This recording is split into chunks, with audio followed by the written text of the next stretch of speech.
Chapter number 2 जो है वो स्टार्ट कर रहे हैं।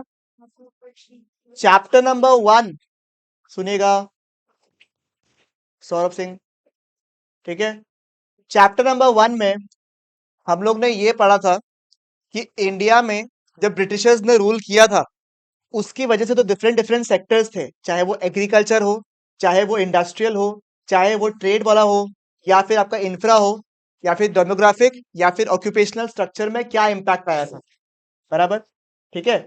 अब पहले चैप्टर में बेसिकली हम लोगों ने ये बताया कि सभी की हालत जो थे वो बिल्कुल क्या थे, खराब थे। उनकी हालत जो थी उनकी एकदम पतली थी, ठीक है।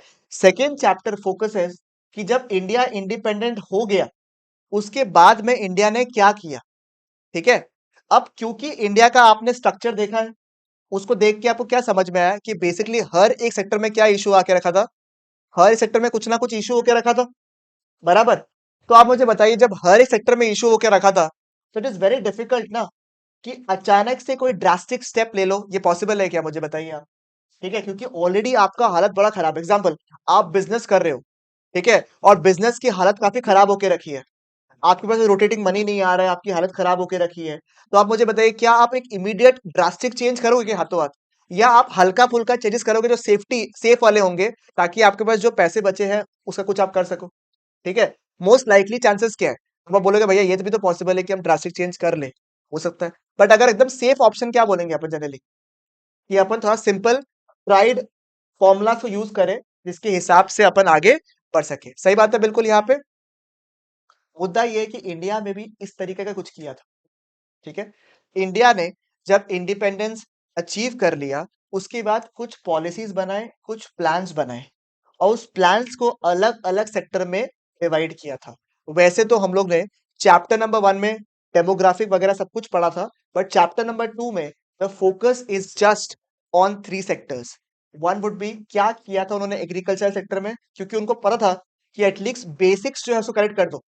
सारा सेक्टर्स को इंप्रूव करना तो पॉसिबल नहीं है, तो एटलीस्ट कुछ बेसिक्स को ठीक कर लो in the form of agriculture, in the form of industrial sector and the form of foreign trade. ये 3 सेक्टर में फोकस किया था। अब समझिएगा कि मैंने चैप्टर नंबर 2 पढ़ाने से पहले आपको हल्का हल्का चैप्टर नंबर 1 का फोकस इसलिए किया है क्योंकि चैप्टर नंबर 1 का जो प्रॉब्लम्स था उसी के हिसाब से चैप्टर नंबर 2 में सॉल्यूशंस डाला गया है। तो बेसिकली आपको ये तीनों चैप्टर, चाहे 1 हो, चाहे 2 हो, चाहे 3 हो, ये तीनों चैप्टर आपको साथ में पढ़ना है ताकि आपको पॉइंट्स याद रहे, क्योंकि अगर आपने साथ में पढ़ा तो आपके लिए कंपैरेटिवली बहुत इजी हो जाएगा चैप्टर। समझ में आया आप लोग को, चलेगा बिल्कुल। यहाँ पे सबसे पहले अगर इंडिया को कुछ करना था तो पहले बनाना था क्या, एक प्लान। क्योंकि अगर प्रॉब्लम्स तो खूब सारा दिख रहा है आपको, आपकी अभी बोर्ड्स एग्जाम आने वाले हैं, सभी सब्जेक्ट में आपका लंका पार हुआ है, मतलब सबका हालत क्या हो गया है, खराब होकर रखा है। तो आप क्या करोगे कि हाँ भाई किताब किताब निकाला, सारा सब्जेक्ट एक साथ रख दिया और बोला आज सारा पढ़ के खत्म कर दूंगा, ऐसा पॉसिबल है क्या? या you will go try make a plan. वो अलग बात है कि वो प्लान कभी जिंदगी में एग्जीक्यूट होता नहीं है, वो अलग मुद्दा हो गया। टाइम टेबल रोज बनता है कि इस तरीके से करेगा, इस तरीके से करेगा, इतना सैंपल पेपर पर हिट कर देगा, सब कुछ खत्म कर देगा, फिर लास्ट में खुद ही हिट हो जाता है, ठीक है। तो इससे दिक्कत होता है। तो इस तरीके से सबसे पहले क्या करेंगे अपन, एक प्लान बनाएंगे। एक अभी आप लोग शॉर्ट टर्म प्लान बनाओगे और एक क्या बनाओगे आप, लॉन्ग टर्म प्लान, कि भैया इस 4 दिन में मेरे को क्या करने का, ये क्या हो गया आपका शॉर्ट टर्म प्लान। और अभी महीने भर के अंदर मुझे क्या क्या करना है वो क्या हो गया आपका लॉन्ग टर्म प्लान। उससे टाइम अब है नहीं, इस वजह से समझ में आया नहीं आया आप लोग को, ठीक है। तो अब मुझे बताओ इंडिया ने भी क्या किया, यही कुछ किया कि उन्होंने क्या बनाया सर, प्लान बनाया। और एक प्लान क्या बनाया आपका, शॉर्ट टर्म प्लान बनाया आपका, दूसरा क्या बनाया आपका, लॉन्ग टर्म प्लान बनाया, ठीक है। इस शॉर्ट टर्म प्लान को हम लोग प्यार से 5 ईयर प्लान भी बोलते हैं। सुना है आप लोगों ने 5 ईयर प्लान, कि हर 5 साल में हमने फोकस किया एक पर्टिकुलर सेक्टर को डेवलप करने के लिए, ठीक है। इसको क्या बोलते हैं अपन, 5 ईयर प्लान, ठीक है। और लॉन्ग टर्म प्लान का किसी को नाम याद है क्या दूसरा, पर्सपेक्टिव प्लान बोलते हैं। क्या बोलते हैं इसको, पर्सपेक्टिव प्लान। अब 5 ईयर प्लान तो आपको पता है, शुरू में एग्रीकल्चर हुआ, फिर इंडस्ट्री हुआ, फिर आगे जाके फॉरेन ट्रेड वगैरह आया, फिर आगे जाके ह्यूमन कैपिटल फॉर्मेशन। तो ये सब अलग अलग 5-5 साल में हर सेक्टर को फोकस किया गया। बात समझ में आ रहा है आपको कुछ, यदि समझ में आया बताइए। सबसे पहले क्या हुआ, प्लान था। वो प्लान क्या है आपका, सब plan is a propose list of goods that an economy wants with in the specific period of time, ठीक है। ये हमारा बेसिकली क्या हो गया, it is a type of enlisted goals. दो तरीके से था, एक क्या था आपका 5 ईयर प्लान जो कि क्या था आपका शॉर्ट टर्म प्लान, दूसरा क्या था आपका लॉन्ग टर्म प्लान, इसके ऊपर क्या बोलते हैं पर्सपेक्टिव प्लान। चलेगा बिल्कुल यहाँ पे। अब शॉर्ट टर्म प्लान जो है आपका जो 5 ईयर प्लान है वो तो क्या है चेंज होते जा रहा है, हर 5 साल के हिसाब से क्या हो रहा है आपका चेंज हो रहा है। और long term plan as the word suggest वो 20 25 30 साल 60 साल 70 साल तक चल रहा है। जो अभी मैं पढ़ाऊंगा वो अभी तो चल ही रहा है, अचीव करने की कोशिश कर ही रहे हैं हम लोग अभी तक। Sir what pretty long period of time right. ऐसे चार कितना बोला मैंने चार ऐसे प्लान्स है जो कि हमारा ये ऑब्जेक्टिव्स है जो कि हमारा लॉन्ग टर्म प्लान के अंदर फॉल करता है। बात समझ में है। प्लान का मतलब क्या हुआ आगे जाके prospective course of action that you are about to take. It is the prospective course of action that you want to take right. उसको दो पार्ट में डिवाइड किया, एक क्या किया अपन ने शॉर्ट टर्म प्लान, एक क्या किया अपन ने long term plan. Short term plan का दूसरा नाम क्या था आपका 5 year plan, long term plan का दूसरा नाम क्या था पर्सपेक्टिव प्लान राइट। तो 5 ईयर प्लान तो अलग अलग अपने डेट के हिसाब से चलता रहा, और पर्सपेक्टिव प्लान कितना है वर्षा 4 है, ठीक है। चलेगा बिल्कुल यहाँ पे समझ में आया आपको, फ्लो समझ में आया ना। कुछ थोड़े से समझ आना आपको, ठीक है। क्या लिखा हुआ देखें तो सबसे पहला word economic planning. Economic planning क्या है सर कि कंट्री के पास में जो अवेलेबल रिसोर्सेज है उसको हमें इकोनॉमी के लिए यूज करना है, या उसको बेस्ट पॉसिबल मैनर में यूज करना है as per the national national national priorities. ठीक है, क्या लिखा हुआ utilisation of the country's resources in the different developmental activities in accordance with what the national priorities। ठीक है, जो अभी आपने इकोनॉमिक्स का डेफिनेशन अगर याद किया होगा तो वो क्या था, ठीक है कि देश में स्केर्स रिसोर्सेज है उसको अपन को प्रॉपर्ली यूटिलाइज करना है, उसी के आगे अगर इकोनॉमिक प्लानिंग बोलते तो वही तो हो गया ना अल्टीमेटली। बात बिल्कुल सही है। तो सर इसको अचानक से बताने का कारण देखो यहाँ पे 3 डेट्स आपको याद कराना है। याद है ना आप लोग को डेट्स कैसे याद करवाया था लास्ट क्लास में। इंडस्ट्रियल पॉलिसी रेजोल्यूशन कौन सा है 1948 एग्जाम में, ठीक है।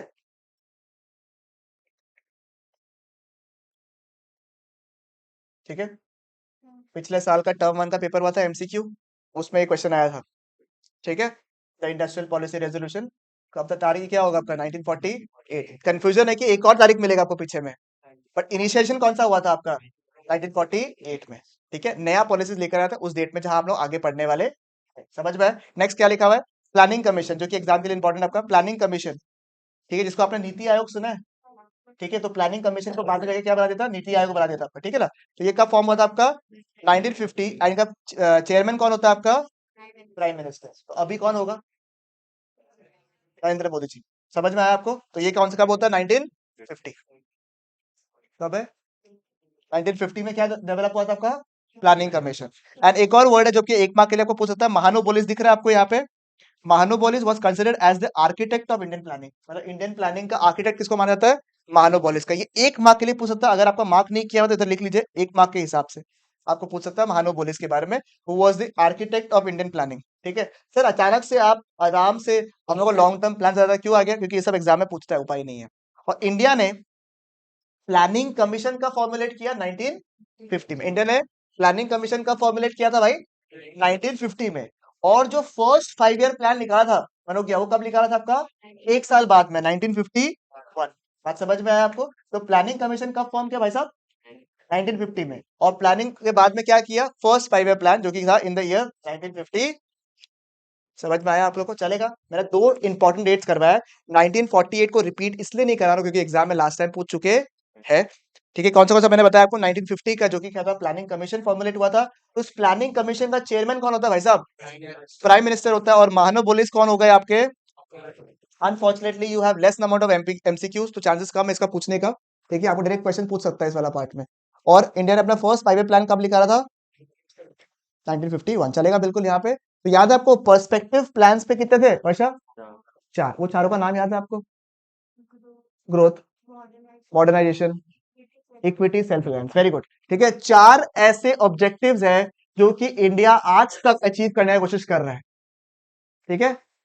नंबर 1 क्या हो गया ग्रोथ, क्योंकि ये तो नेवर एंडिंग प्रोसेस है, growth is a never ending process, वो तो हमेशा चलते रहेगा। नंबर 2 क्या है आपका मॉडर्नाइजेशन, नंबर 2 क्या है आपका मॉडर्नाइजेशन। पहले क्या बोला मैंने जूही ग्रोथ, नंबर 2 मैंने क्या बोला मॉडर्नाइजेशन। नंबर 3 क्या है आपका सेल्फ रिलायंस। नंबर 4 क्या है, ये इंपॉर्टेंट है एग्जाम के लिए इसलिए इसको करेंगे हम लोग सारा, ठीक है। सर इसमें कैसे कैसे क्वेश्चन आता है, सर इसमें आपको कभी कभार चारों के चारों ऑब्जेक्टिव्स पूछ सकते हैं, या फिर इनमें से कोई भी दो ऑब्जेक्टिव निकाल के आपको पूछ सकते हैं। आप अगर क्वेश्चन मार्क देखोगे, या इसमें भर भर के क्वेश्चंस डाला हुआ है लोग। ठीक है, explain growth as an important objective of economic planning, इस तरीके से, या फिर मॉडर्नाइजेशन, या दो पॉइंट को पकड़ लिया, पूछता है एग्जाम में।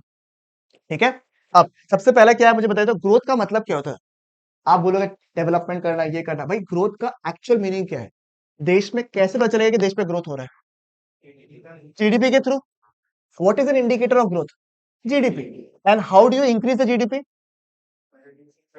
By producing more goods and services. Okay, तो मैंने क्या समझा सर, ग्रोथ करने के लिए मेरे को क्या चाहिए? जीडीपी। और जीडीपी के लिए मेरे को क्या चाहिए? देश का प्रोडक्शन क्या हो? ज्यादा हो। ओके, प्रोडक्शन करने के लिए क्या चाहिए? Raw material. रॉ मटेरियल खरीदने के लिए क्या चाहिए? पैसे चाहिए। यानी कि सिंपल लैंग्वेज, हमारा प्रोडक्टिव कैपेसिटी को क्या करना है? बढ़ाना है। उसके लिए मेरे को कैपिटल का रिक्वायरमेंट होगा ही नहीं होगा, मुझे बताइए आप लोग। जीडीपी बढ़ाने के लिए प्रोडक्टिव कैपेसिटी बढ़ाना है, प्रोडक्टिव कैपेसिटी को बढ़ाने के लिए कैपिटल चाहिए। सही बात है बिल्कुल, यहाँ पे पक्की बात ये चलेगा। तो देखिए आप मुझे बताइए, ये जो कैपिटल है, ये अपन दो तरीके से बढ़ा सकता है। या तो देश में अच्छा इन्फ्यूजिंग ऑफ फंड्स आया है, पैसा आया है, प्रोडक्टिव कैपिटल क्या हो गया? बढ़ गया। या तो लोगों का काम को आसान कर दो, सब लोग अपने आप सामान ज्यादा खरीदने लग जाएंगे। अल्टीमेट गोल क्या है? To increase the GDP. To increase the GDP you to increase the productive capacity, और you have to produce more number of goods and services. Make sense और नंबर बचाइए यहाँ पे, बचाइए बताइए। समझ में आया आप लोग को? ठीक है, एक सेकेंड। सर्कुलर रेट, वही सर्कुलर फ्लो ऑफ इनकम है। Industrial policy 1948, planning commission 1950, first year by 1951। वेरी गुड। ठीक है, अब सुनेगा, मैंने बोला ग्रोथ के लिए क्या चाहिए सर आपको? जीडीपी। जीडीपी को क्या करना है? प्रोडक्टिव कैपेसिटी चाहिए, आपको प्रोडक्शन बढ़ाना है।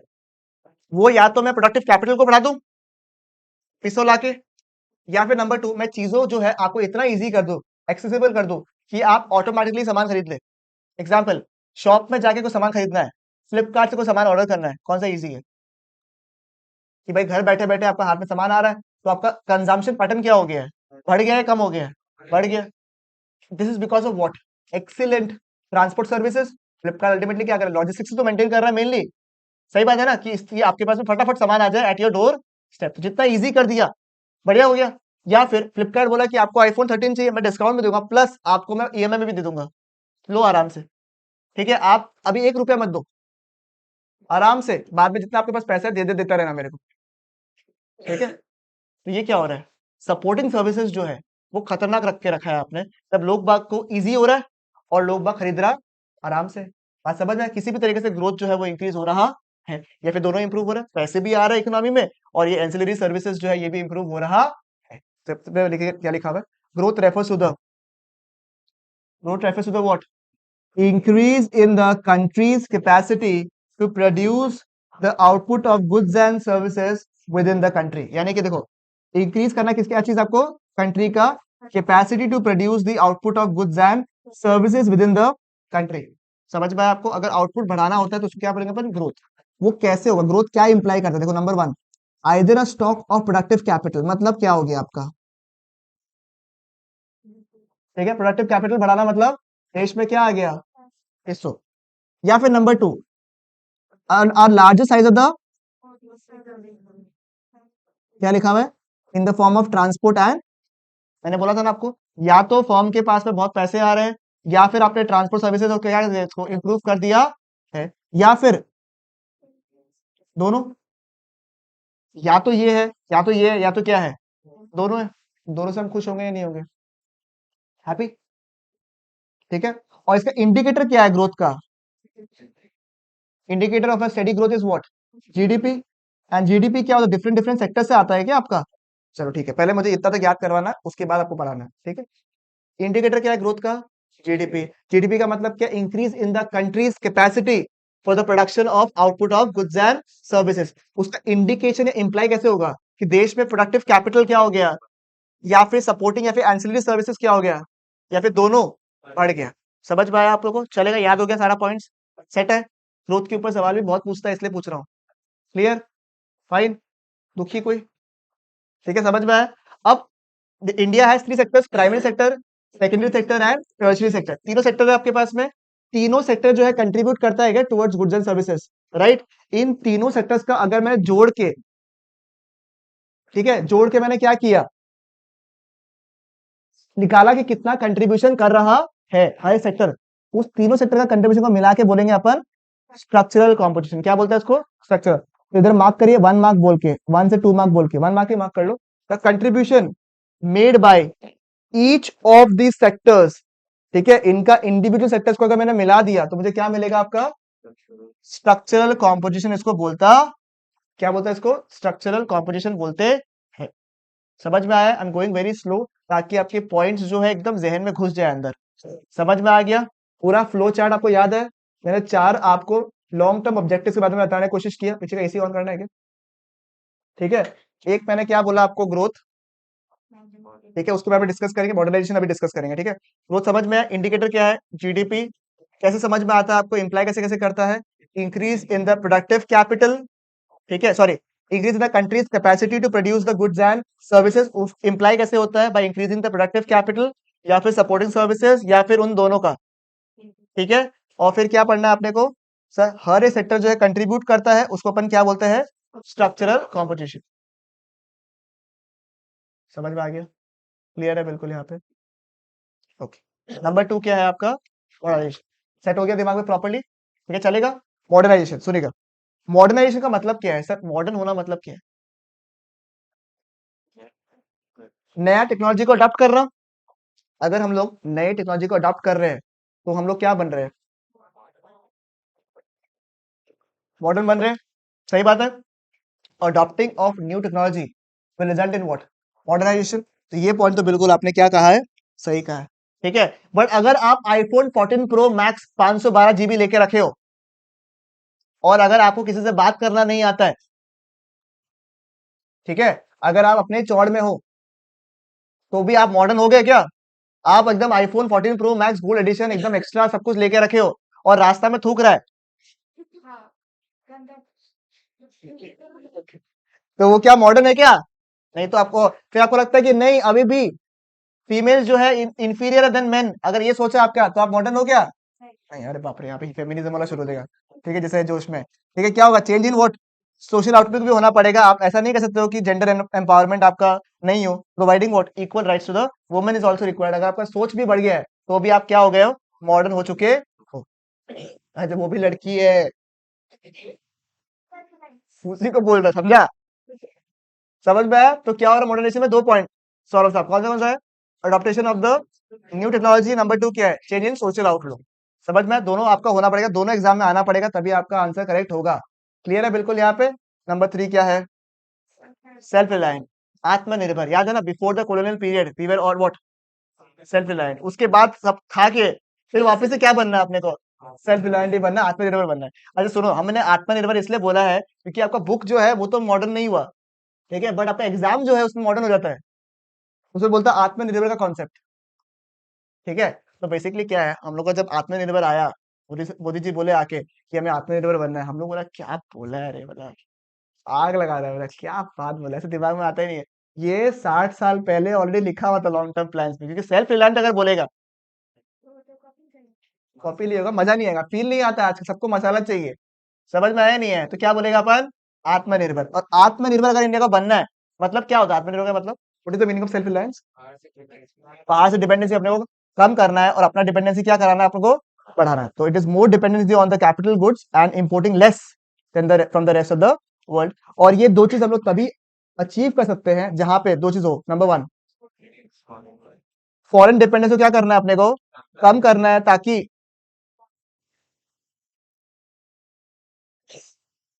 ठीक है, फॉरेन इंटरफेरेंस क्या होगा, कम होगा। सीधा सा बात है, देखो सीधा बात है, हम निबीर को अगर 500 रुपए दे के रखा है, ठीक है, क्या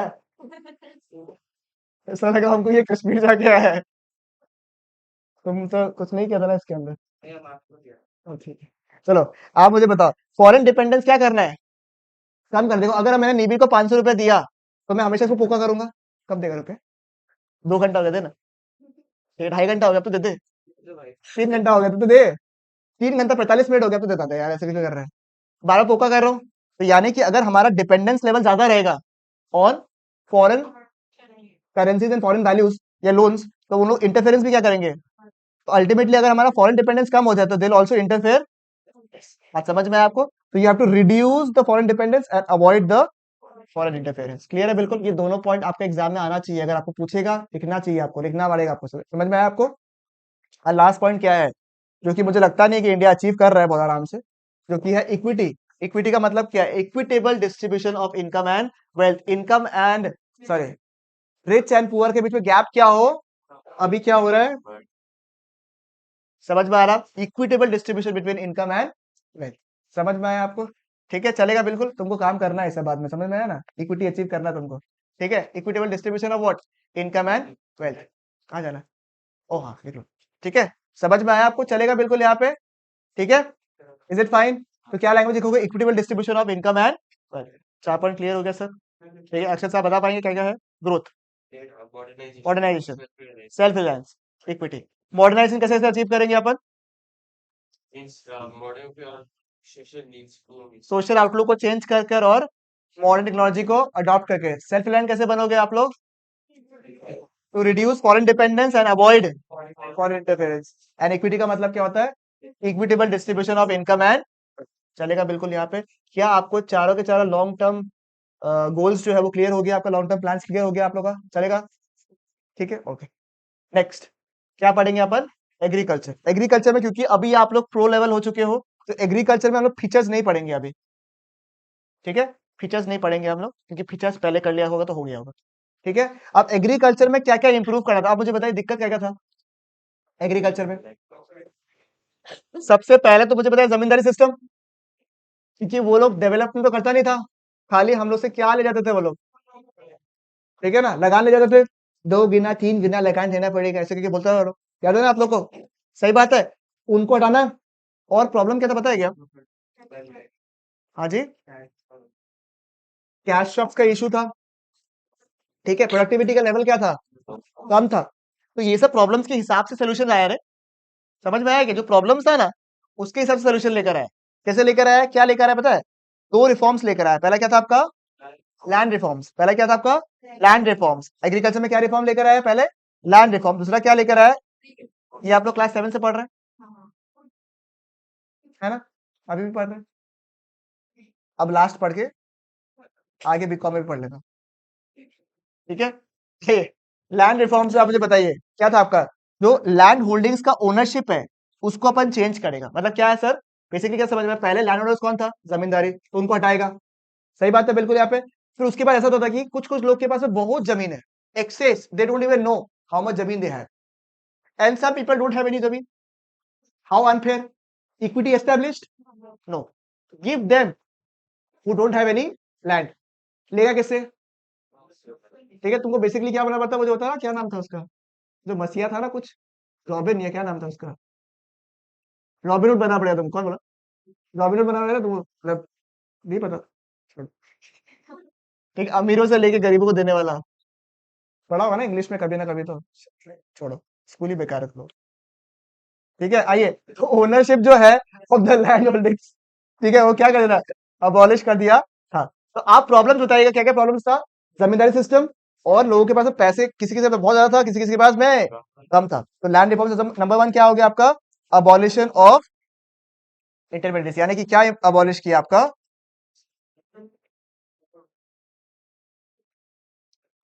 जमींदारी सिस्टम को क्या कर दिया अपन ने? अबॉलिश कर दिया, हटा दिया।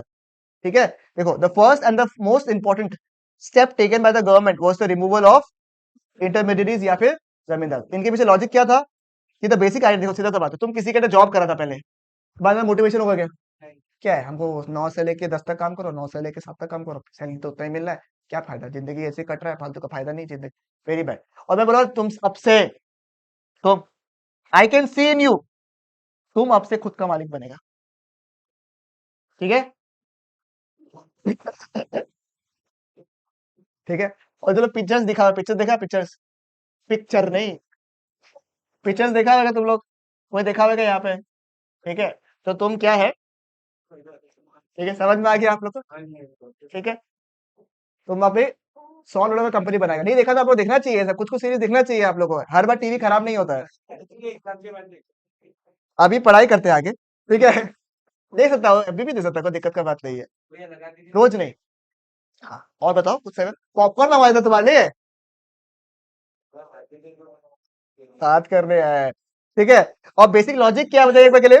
The basic idea behind the step was that the ownership of the land would be given incentives and the actual tillers मतलब जो एक्चुअल ओनर्स है वो लोग क्या करेंगे इंप्रूवमेंट। अब क्योंकि ये दुकान का बोल रहा था, ये जमीन का मालिक हो गया है। ठीक है, तो अभी ज्यादा मेहनत करेगा या नहीं करेगा, ज्यादा कंट्रीब्यूट करेगा या नहीं करेगा, आप मुझे बताइए। ठीक है। हाँ, स्टाफ भी रखेगा। ठीक है। समझ में आया। The first and the most important चीज क्या था, रिमूवल ऑफ जमींदार। लॉजिक क्या था इसके पीछे, बेसिक आइडिया वाज ओनरशिप किसको ट्रांसफर करेगा आप, the actual tillers to make what improvement. ठीक है। उसके बाद देखो ये सब जो नेक्स्ट पॉइंट है, रीडिंग वाला पॉइंट है खाली। इसकी वजह से कितना लोग आया था, 200 लाख टैलेंट लाया था in direct contact with the government. Also this ownership right gives them the incentive to increase the output and thus contribute towards the growth of the. तो बेसिकली तुमको इंसेंटिव्स मिल रहा था और उसकी वजह से देश का ग्रोथ हो नहीं सकता।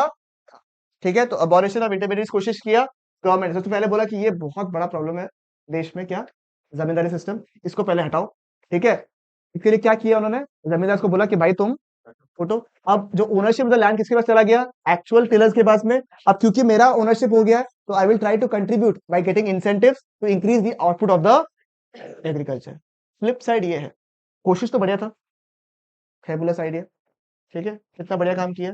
बट जमींदार से जब पूछा कि तुम जमींदार है ना, नहीं, मैं तो यहाँ पे मालिक हूँ, मैं तो खेती करता हूँ। ठीक है। और फैमिली का हर इंसान को डिवाइड कर दिया कि मैं जमींदार नहीं हूँ। इतना डिफिकल्ट था क्या, बताइए एक बार के लिए। तुम्हारे पास जाके अगर हम तुमको दम मार के 1,000 रुपए लेने की कोशिश करें ना, तुम 15 आदमी लगवा देगा ताकि हम 1,000 रुपए वापस निकाल ले, राइट। ये तो जमीन नहीं रहता तुमसे, पूरा जोर लगाएगा नहीं लगाएगा उस समय, और उस समय इतना स्ट्रॉन्ग सिस्टम भी नहीं था। तो even though the policy was good but ये अल्टीमेटली सक्सेसफुल नहीं हुआ, इसलिए हमें चैप्टर नंबर 3 पढ़ना पड़ता। ठीक है, समझ में आया ना। This is a promo. चलेगा, नेक्स्ट बता क्या है। Land ceiling. लैंड सीलिंग क्या था यशवी जी, बता पाएंगे आप। बड़ा ऑकवर्ड था ये वाला। लैंड डिस्ट्रीब्यूट कर देते, ठीक है ना।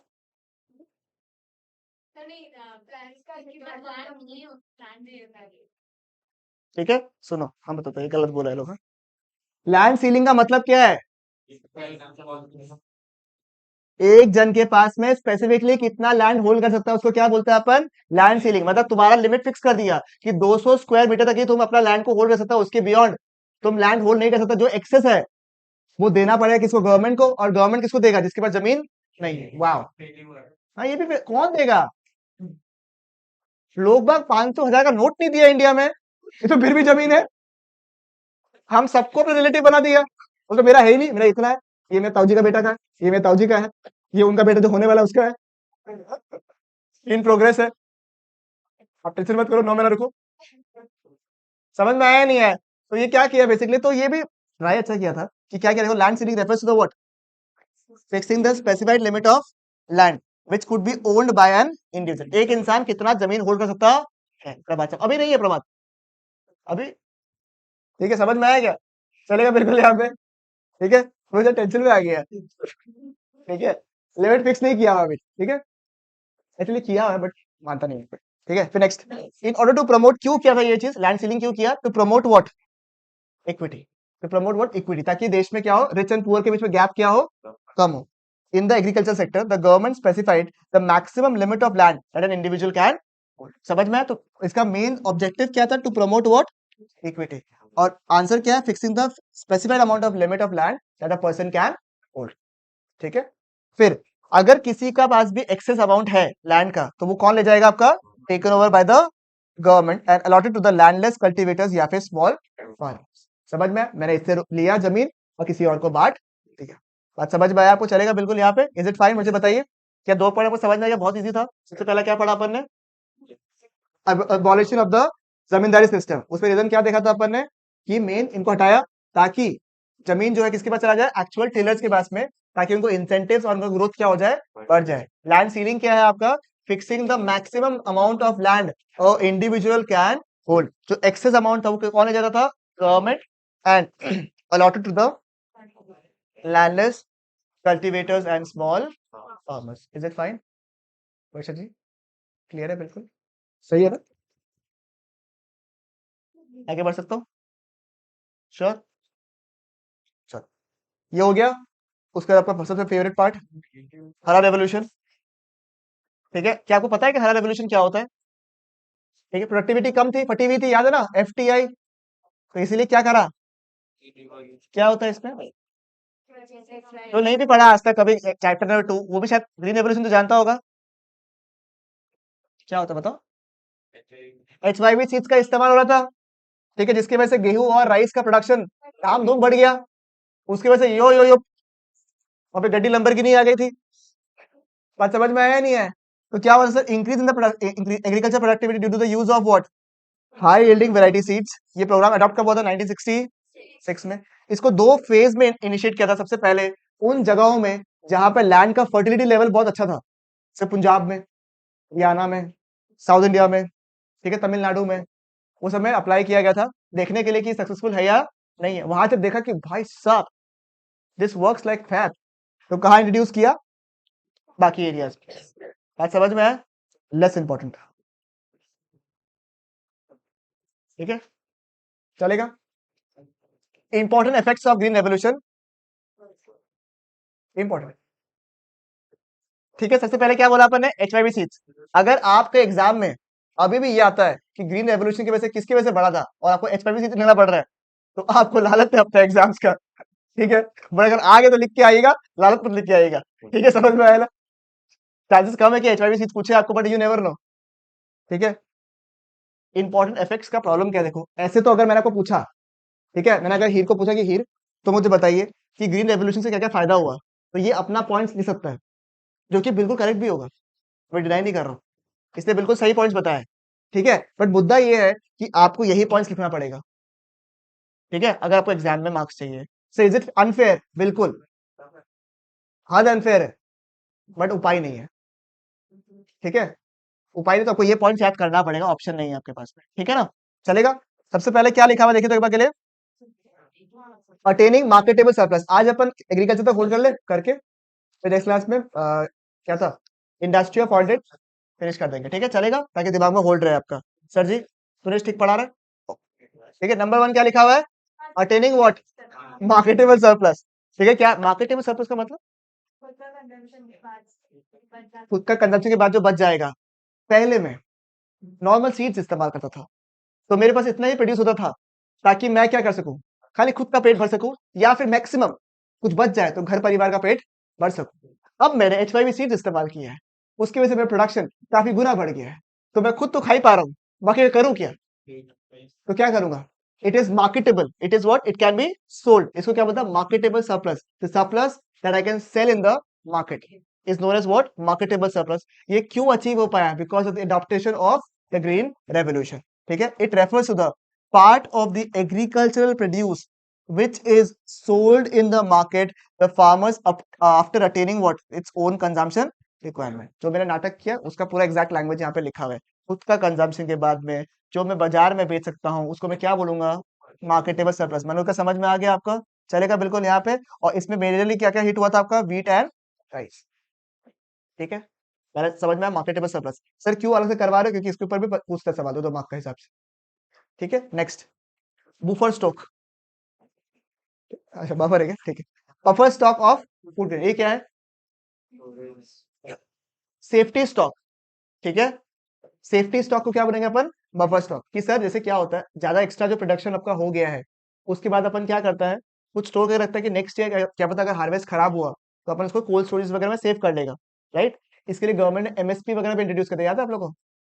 Minimum support price. कि गवर्नमेंट ने बोला अगर बाजार में नहीं बिकता हमें दे दो, हम स्टोर करके रख देते हैं ताकि इसको हम आराम से बाद में यूज कर सके। ठीक है, तो ये फायदा हुआ था इसका कि आगे जाके कभी भी फूड ग्रेन का शॉर्टेज आया। तो green revolution enabled the government to procure sufficient amount of food grains to build as a stock which can be used in the time of food shortage। तो फूड शॉर्टेज के वक्त में इस्तेमाल करने वाला बफर स्टॉक का बना था आपका, due to the green revolution. चलेगा बिल्कुल। पहला पॉइंट क्या किया हमने? Attaining marketable surplus. नंबर 2 क्या था? Buffer stock, it was also known as the safety stock. Right, number 3, benefit to the low income group. सीधा सीधा बात देखो, it is pure demand supply वाला चीज। पहले राइस का प्रोडक्शन कम था, सप्लाई भी क्या था? कम था। अब बहुत राइस है, दुनिया भर का राइस है। Supply is what? More than demand, supply is what, more than demand, तो प्राइस क्या होगा? ठीक है, अब राइस सस्ता हो गया, तो हर कोई खा पा रहा है, अब क्या हो रहा है? लो इनकम लेवल को ग्रुप में बेनिफिट हो रहा है। 3 पॉइंट क्लियर, खत्म। पहला पॉइंट क्या बोला मैंने? अटेनिंग मार्केटेबल सर्कल, जो मेरा खुद का सेल्फ कंजम्पशन के बाद में which I can sell in the market is known as what? Marketable surplus. Number 2 क्या है आपका? Is also known as safety stock to avoid at the time of food shortage, and इसमें क्योंकि supply बढ़ गया था आपका, तो ultimately the production of food rice and wheat became what? Affordable in nature. ठीक है, क्या मुझे बताया ग्रीन रेवोल्यूशन में एवरीथिंग वाज नाइस? नहीं, कुछ रिस्क भी इन्वॉल्व थे। Number 1 was what? Risk of paste attack. Number 1 क्या था आपका? Risk of paste attack. इसमें क्या था सर? इसमें क्या था? ये जो एचवाईवी सीड्स था ना, ये होता तो बड़ा, बट इसमें कीड़ा बहुत आता था और ये बहुत एक्सपेंसिव था। ठीक है, एचवाईवी सीड्स वेरी एक्सपेंसिव और इसमें कीड़ा बहुत आता था, इसलिए आपने सुना होगा ना पेस्टिसाइड्स वगैरह बहुत यूज होता है इसमें, फर्टिलाइजर्स पेस्टिसाइड्स वगैरह, क्योंकि इसमें कीड़ा बहुत आता था। अगर सोचो बाई चांस उस सीड में कीड़ा लग जाए, तो आपका पूरा प्रोडक्शन क्या हो गया? खराब। ऑलरेडी आपने लोन वगैरह लेकर सीड्स खरीदा होगा, ऊपर से कीड़ा लग गया, कोई प्रोडक्शन नहीं, तो उल्टा इसमें क्या है दिक्कत? Risk of paste attack. ठीक है, देखो क्या लिखा हुआ है, the HYV seeds were more prone to what? Attack by the pest, so there was a risk for the small farmers as they could lose everything on a pest attack. However, this risk was considerably reduced by the adequate steps taken by the government. नहीं लिया था। Next, risk of income in the inequalities, मतलब क्या समझ में आया कि sir ये जो ग्रीन रेवोल्यूशन था ना, उसकी वजह से फार्मर्स भी दो कैटेगरी में डिवाइड हो गया था। ठीक है, एक के घर में लेम्बोर्गिनी आ रहा था, उसके घर में कुछ भी नहीं आ रहा था। ठीक है, क्योंकि जो लोग खरीद नहीं पा रहे थे, जो अच्छे से ऑलरेडी सेल्फ फंडेड या प्रॉपर फंडेड फार्मर्स थे, उनके केस में तो देवर बाइंग द एचवाईवी सीड्स, ठीक है, producing a lot of products and selling in the market. जो लोग अफोर्ड नहीं कर पा रहे थे, उनके केस में क्या हो रहा था? ठीक है, they were not able to do anything. ठीक है, इसके लिए गवर्नमेंट ने क्या किया था आपका? कुछ स्टेप्स लिया था इन द फॉर्म ऑफ व्हाट? ठीक है, लो इंटरेस्ट रेट्स में उनको फार्मर्स को दिया और उनको क्या प्रोवाइड किया था? सब्सिडीज। क्या प्रोवाइड किया था उनको? Subsidies। समझ में आया आपको?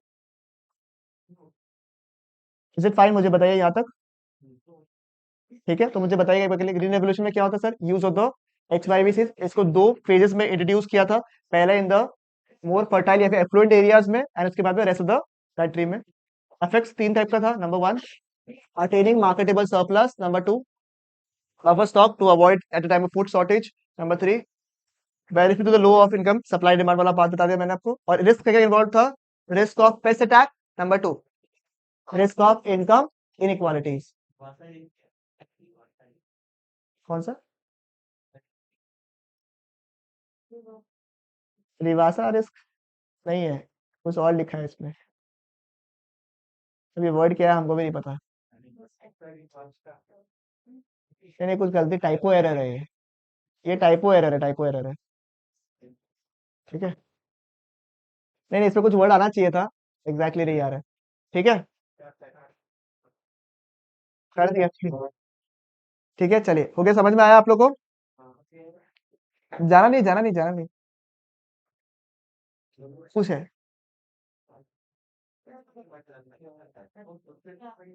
हो गया ना? वही वही नहीं करा रहा हूँ। चलो, प्रीतम, हमको चैप्टर नंबर 2 शेयर करो ना एयर ड्रॉप से। आईडी चैप्टर नंबर 2 का PDF शेयर करो ना क्वेश्चन बैंक को। बहुत दूर हो गया ना।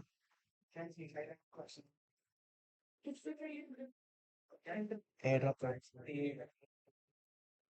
देयर वाज लिखा हुआ है इसमें। ओ देयर वाज ही होगा, सही बोला। देयर वाज है ये, देयर वाज अ। अरे वाह, ध्रुव के ताले हो जाओ यार, बनता है इसके लिए, ध्रुव के लिए। ध्रुव बताया देयर वाज होगा। क्या बात है ध्रुव, दिमाग है लड़का के अंदर, रंगिया में है बस दिमाग है।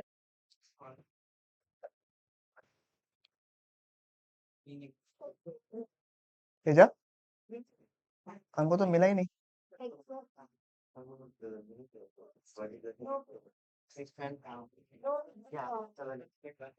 वापस ट्राई करो।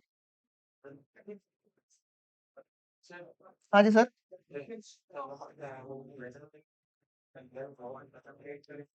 हाँ भाई, जितना हमने किया, first industrial policy resolution 1948, planning commission कब सेट किया था भाई? 1950 में। और उसका प्राइम मिनिस्टर क्या रहता है? उसका चेयरमैन रहता है। First 5 year plan 1951। क्या बात है, क्या फ्लो में आ रहा है बात। हाँ, next question number 1। Number 1 planning commission. अरे भाई क्वेश्चन में ध्यान दो। नंबर 1 क्वेश्चन का क्या आंसर है? Planning commission. Okay, number 1। Number 2 growth, modernisation, self reliance and equity. क्या बता? Next dash primary refers to the change in ownership of land holding. Land reforms, very good. ये जिसका जिसका गलती हुआ स्टार मार्क करने का, लैंड रिफॉर्म्स। ठीक है, कि लैंड होल्डिंग्स को चेंज करने को क्या बोलते हैं अपन? Land reforms. Next number 2। Number 4 ये नहीं करवाया ना मैंने, ये नहीं करवाया अभी तक, ये नहीं करवाया, 4 नहीं करवाया अभी तक। 6 में आ गया, बोलो। ठीक है, 6 पढ़ने तक सवाल को। हाँ, रुक जाओ, किसमें था हम? 6 में, लैंड सीलिंग।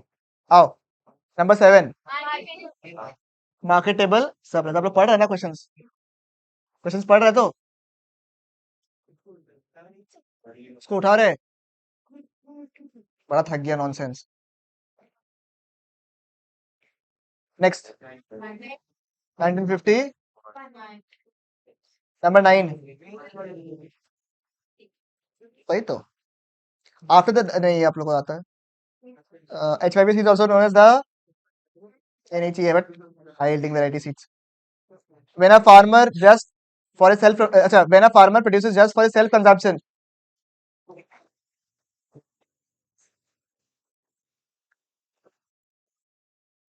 Subsistence farming। ठीक है, वेरी गुड। लिख लीजिए एक बार के लिए। ठीक है, लिख लो एक बार के लिए ये वाला पार्ट, सबसिस्टेंस फार्मिंग। लिख लो, टॉपिक को लिख लो, ये वाला बाई चांस मिस हो गया होगा मेरे से। हाँ,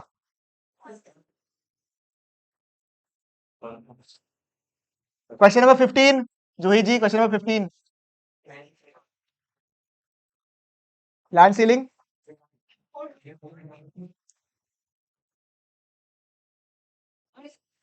पूछ रहा हूँ, नहीं है क्या?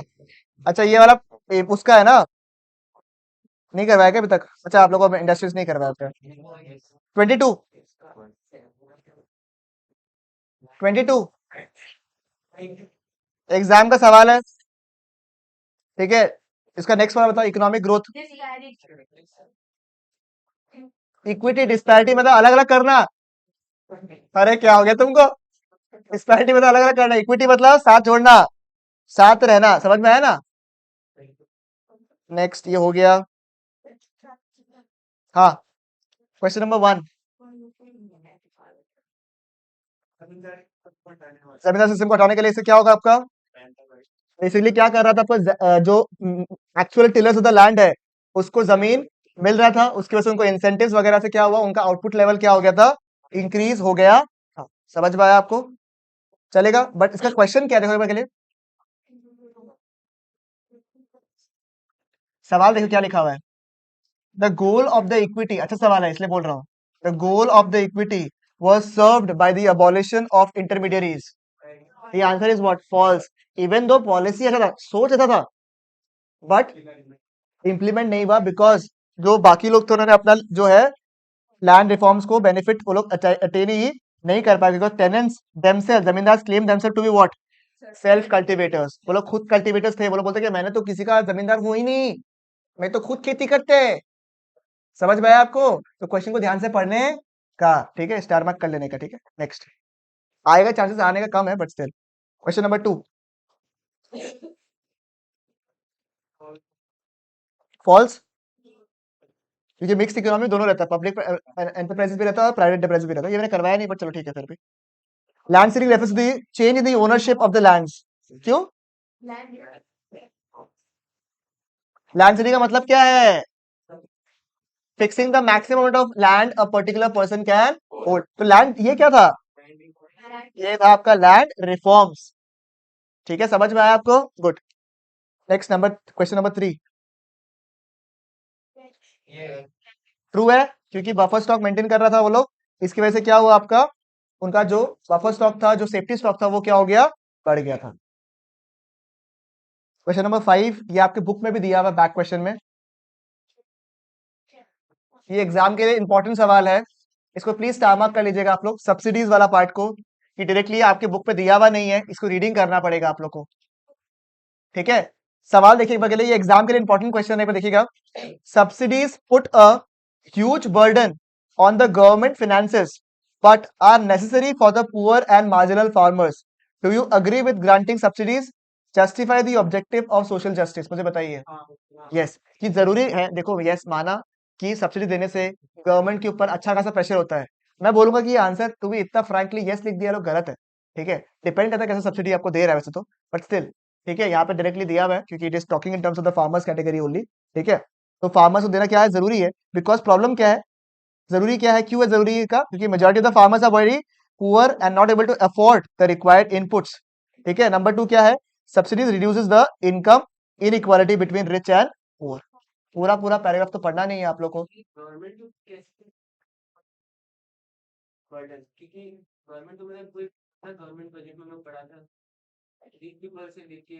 तो अल्टीमेटली तो गवर्नमेंट फाइनेंसेस बोला ना, मतलब अपना ही तो पैसा हुआ, तुम अगर एक टैक्स पेयर बनता है आगे जाके और तुम्हारा पैसा इन द फॉर्म ऑफ फ्रीबीज दिया जा रहा है, सबसे बड़ा डिबेट ही तो अभी ये हो रहा है, पंजाब का जो हालत होकर रखा है, it is why huge amount of freebies to be payment, इसलिए उनका डेफिसिट होकर रखा है, ये तो अभी नेशनल डिबेट है अभी के टाइम में।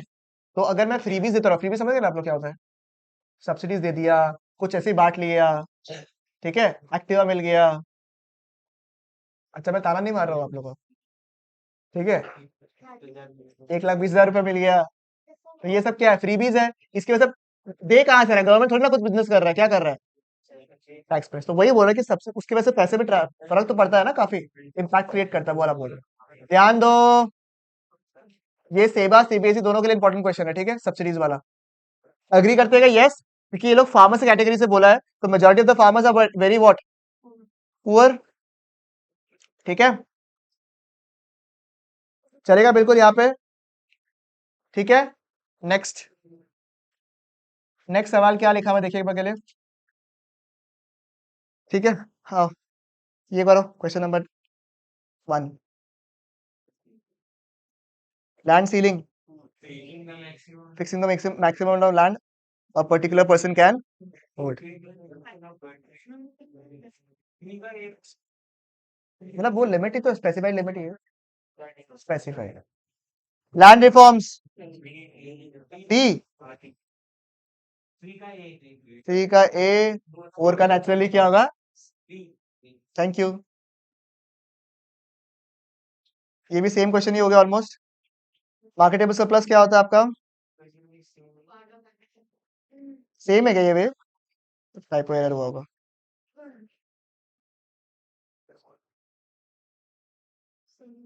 अह, ठीक है हो जाएगा, चलो कौन सा करेगा क्वेश्चन, क्वेश्चन नंबर 2,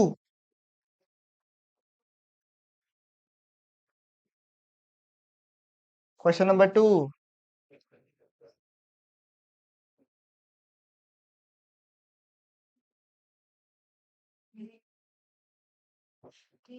बी बोल रहा है आंसर, क्या आपको बी लग रहा है, बताइए बी लग रहा है आप लोग को, ठीक है, क्योंकि क्या लिखा है देखो तो, the major policy initiatives, land reforms and green revolution help India to become what? Self sufficient, ठीक है। तो दूसरा पॉइंट क्या है फिर, अच्छा reason, the proportion of people depending on agriculture did not decline, तो ऐसा कोई रीजन दिखा रहा है क्या, नहीं आ रहा, तो आंसर क्या होगा आपका,